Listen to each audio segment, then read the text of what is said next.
Salut à tous, ferventes et fervents Marseillais. Bienvenue sur ma chaîne YouTube pour un dernier point mercato estival de l'Olympique de Marseille de ce samedi 30 août 2025.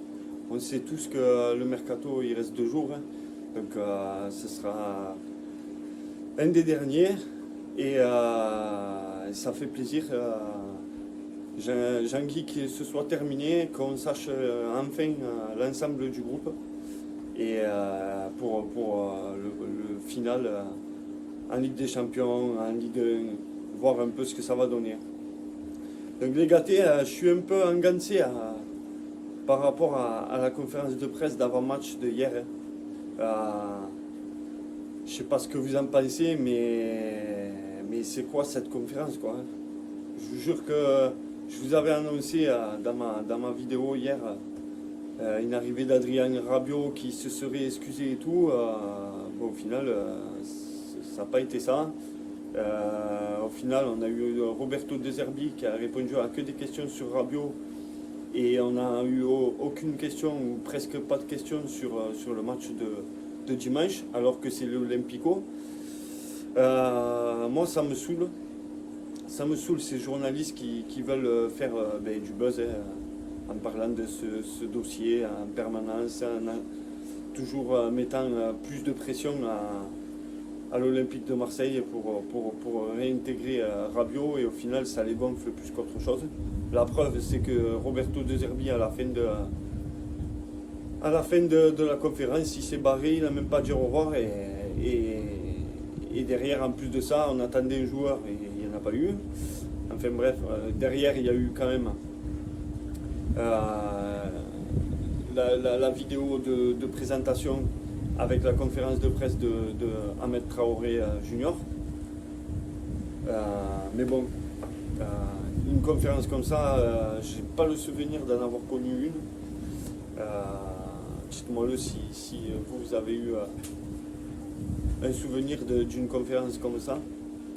Mais ça commence à saouler un peu tout le monde, je pense. C'est infernal. C'est infernal. Donc l'Olympique de Marseille, ils ont tellement poussé sur cette affaire que Roberto De Zerbi il s'est barré de la conférence sans dire au revoir, quoi. Faut bien prendre ça en compte, les gars. Là, c'est en train de saouler tout le monde. Il faut que cette histoire elle se règle au plus vite, hein. On va en parler après, un peu plus en fin de vidéo. Mais moi, je commence à avoir vraiment marre de ce dossier. Je vous en dis pas plus, on en parle, je vous en parle juste après. En plus de ça, on ne sait pas comment le groupe il se sent pour l'Olympico. Enfin bref, c'est vraiment abusé. Ils n'auraient pas fait de conférence, ce serait été la même. On aurait su le même nombre d'informations sur le match, quoi. Enfin bref, dans ces derniers jours de mercato, l'OM n'y va pas de main morte, les gars. Comme vous pouvez voir sur les réseaux sociaux, il y a pas mal d'informations qui sortent, des fausses, des vraies, des entrées, des sorties. Enfin, ça bouge. Ça bouge, ça fait quand même plaisir malgré tout.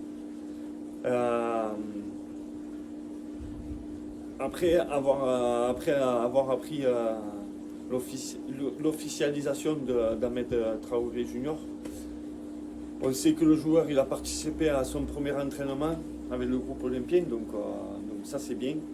Je pense que du coup, je pense qu'il sera présent dans le groupe de ce week-end, enfin, j'espère, contre l'Olympico. Maintenant, c'est à lui de montrer ce qu'il vaut et de nous faire voir qu'on a fait le bon choix en le recrutant, hein, tout simplement, hein. Marseille est allé se renseigner sur un milieu central de 20 ans, Kobbie Mainoo, qui évolue sous les couleurs de Manchester United. Là, par contre, on a pris un stop d'entrée de jeu par Manchester United. Ils ont fermé la porte, ils ont jeté la clé et ils nous ont dit on le garde, quoi. En gros, ça voulait dire ça. Donc ils nous ont pas donné d'espoir sur cette piste. Bon, après, c'était juste une piste. Hein. On verra bien si on a d'autres pistes. Même si on a une autre piste qui est tombée, c'est l'arrière gauche d'Arsenal de 28 ans, Alexander Zinchenko.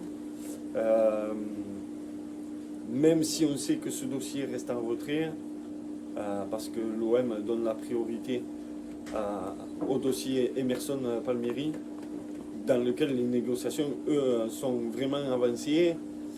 En plus, on a un accord avec le joueur pour un contrat de 2 ans, plus une année en option. Donc, je pense que ce dossier, à moins qu'il y ait une explosion de quelque chose, mais il sera bouclé dans les prochaines heures. Après, après avoir vendu Faris Moumbagna, Asdin Ounahi, on a vendu pas mal de joueurs. Il y a quand même le dossier qu'il ne faut pas oublier, le dossier Neil Mopé qui est quand même en cours. C'est pas totalement réglé, mais je pense que ça va se faire aussi dans les prochaines heures. Enfin, un autre indésirable qui est sur le départ, donc c'est Derek Cornelius, qui est sur le point de signer avec les Glasgow Rangers. Ça, c'est une info de Fabrizio Romano. Donc, autant vous dire que ça devrait se faire. En principe, Romano, il est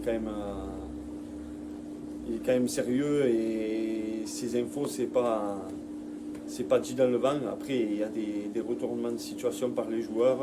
Le fameux dossier Ceballos qui est parti complètement en vrille sur la fin de. Mais bon, c'est comme ça, c'est le foot, c'est le mercato, c'est comme ça. Après, il y a le fameux dossier Zegrova, les gars, qui continue encore et encore. On sait que le joueur veut que l'OM.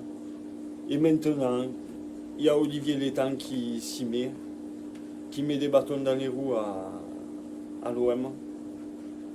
En plus, il indique dans la presse que l'OM n'a pas fait les choses correctement en allant voir le joueur, alors que tous les clubs font ça.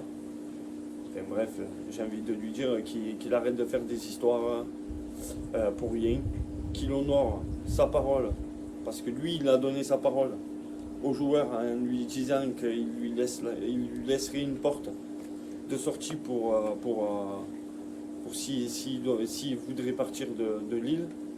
Donc, monsieur Létang, ouvrez la porte à Edon, vendez-le sans faire d'histoire, prenez votre argent. Surtout qu'on a appris qu'avec Pablo Longoria, ils avaient eu une discussion au début du mois d'août. Donc Olivier, arrête un peu avec tes histoires. C'est juste que tu as les nerfs, que l'affaire Edon Zegrova et la Juventus, ça s'est pas fait. Donc vends-nous Edon et n'est pas les nerfs. En plus, on sait très bien que c'est surtout parce qu'il ne veut pas renforcer une équipe de Ligue 1 qui a la course en tête pour les places qualificatives pour la Champions League. Donc laisse-nous l'opportunité, nous, de nous qualifier. Et personne ne t'empêche d'aller voir d'autres joueurs. Surtout que tu ne comptes pas sur Edon Zegrova, donc arrête un peu. Bref, bon, maintenant les deux dossiers qui me gonflent vraiment. Aujourd'hui, c'est journée nerf entre la conférence de presse, l'affaire de Zegrova où l'État il nous met le bâton dans les roues. Maintenant, il y a Bruges qui s'y met aussi, qui veut toujours faire exploser de plus en plus le dossier Ordonez. Il n'en finit plus ce dossier.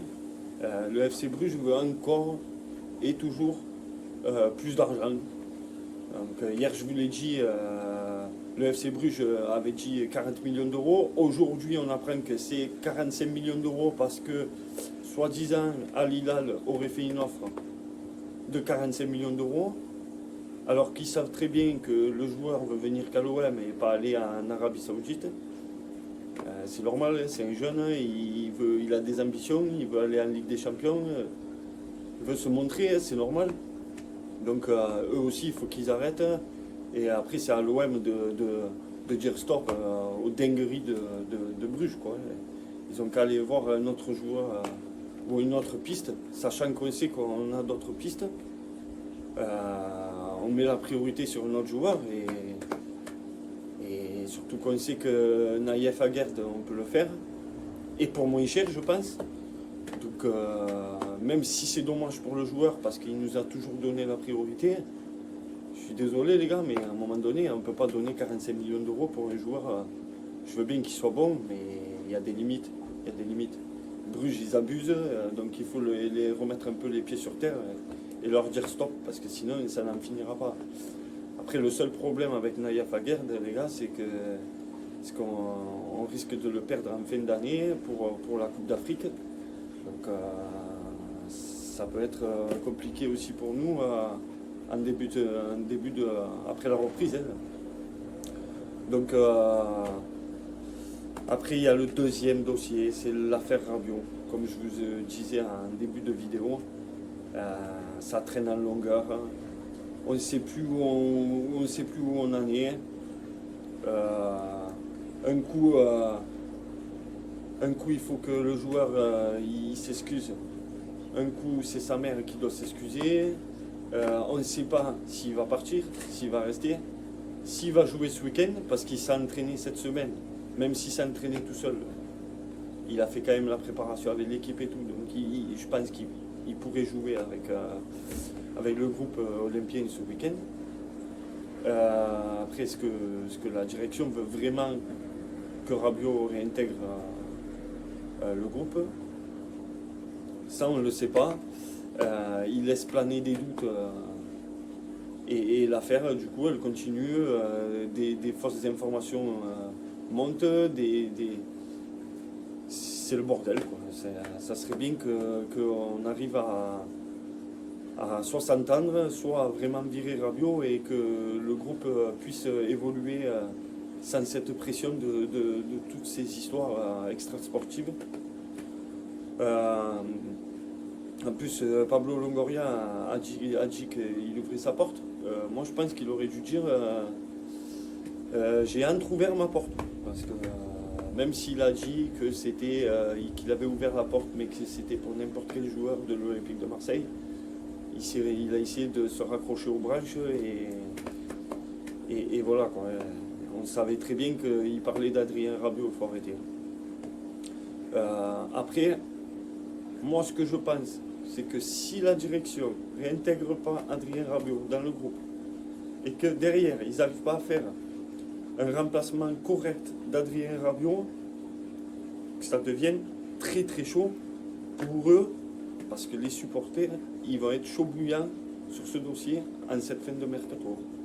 Donc si à la fin du mercato, ils ne gardent pas Adrien Rabiot et qu'ils n'ont pas mis un joueur à sa place du même standing que Rabiot, ça risque de... Les banderoles, elles vont sauter en l'air. Hein. Il faut qu'ils s'y attendent, hein, parce que là, ça ne va pas marcher comme ça. Enfin bref, on verra bien comment ça se passera. Il reste encore aujourd'hui, tout demain, tout lundi jusqu'à 20h.